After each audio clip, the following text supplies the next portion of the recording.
ये 15 अगस्त का और स्वतंत्रता दिवस के बाद स्वाधीनता दिवस की बात आएगी हमारे, तब हम गणतंत्र दिवस की तरफ जाएंगे तो वो 26 जनवरी की बात है। लेकिन ये साल के दो त्योहार हमारे सभी त्योहारों से बढ़कर है। दिवाली दशहरा हमारे आनंद से हो सकते हैं, हमारे मन के, हमारी संस्कृति के, लेकिन ये इतने बड़े गणतंत्र, दुनिया के सबसे बड़े गणतंत्र को गौरवान्वित करने वाला आजादी का पर्व 15 अगस्त और 26 जनवरी ये गणतंत्र का बड़ा पर्व, ये दोनों त्योहार हमारे लिए सर्वाधिक महत्व के। ऐसे में इनकी गरिमा गौरव सरकार के साथ स्पंदन करने के साथ पार्टी ने कितना सुंदर विचार भी किया है कि हम अपने केवल 15 अगस्त के दिन झंडा वंदन नहीं करेंगे।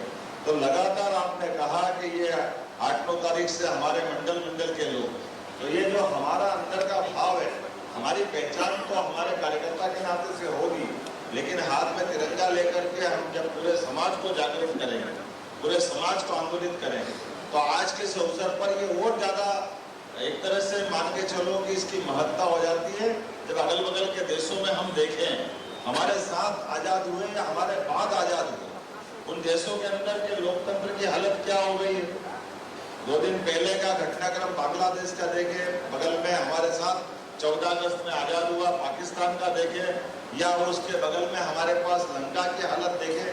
ये हालत इसलिए हुई कि उनके साथ समाज में इस प्रकार की चेतना जागृत करने के लिए ऐसे राष्ट्रवादी दलों का अभाव हुआ और उनकी दुर्दशा हुई। और हम अपने लिए गौरवान्वित यशस्वी प्रधानमंत्री के नेतृत्व में जो 2014 में जिस प्रकार से उन्होंने पूर्ण बहुमत की सरकार बनाई और आजादी के बाद ये जिस चुनाव हुआ, तो ये तीसरा ऐसा हमारे प्रधानमंत्री की माध्यम से सरकार बनी। जोरदार अभिनंदन करें यशस्वी प्रधानमंत्री का, जिनके माध्यम से एनडीए की सरकार बनकर के आजादी के बाद नेहरू जी की सरकार का रिकॉर्ड बराबरी किया।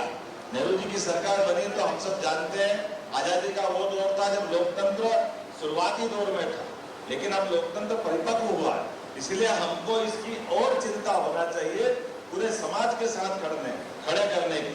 और मध्य प्रदेश तो और ज्यादा ताकत से इसलिए लगना चाहिए कि हमने अपने 29 लोकसभा चुनाव की सीट जीत करके जो संकल्प हमारे वरिष्ठों के साथ धारण किया था, उस संकल्प की प्रतिपूर्ति हुई।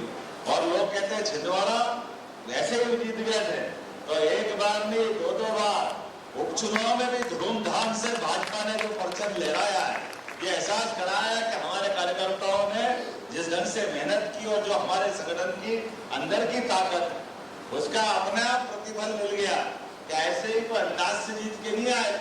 हमने जो कहा, हमारे कार्यकर्ताओं ने जो अंदर महसूस किया और जनता हमारे साथ खड़ी है, तो ये छिंदवाड़ा की जीत, 29 की 29 लोकसभा की जीत। लेकिन जैसे चुनाव हो जाता है, हमने फिर अपने संगठन की राह पकड़ी और संगठन और सरकार के माध्यम से, चूंकि ये हमारा अपना पार्टीगत कार्यक्रम के बजाय राष्ट्रीय भावनाओं से ओतप्रोत होकर कार्यक्रम रहेगा।